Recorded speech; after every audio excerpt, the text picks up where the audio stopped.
Hello, today we would like to present you the family Eclipse, which consists of 27 climbing holes from small finger pockets to a big fiberglass volume.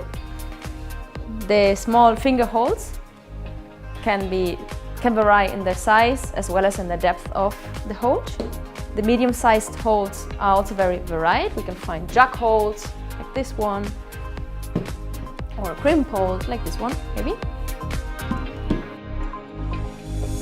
If we install the climbing hole the other way around, we can form an undercling and create a way harder step than a foothold than if we step on this side.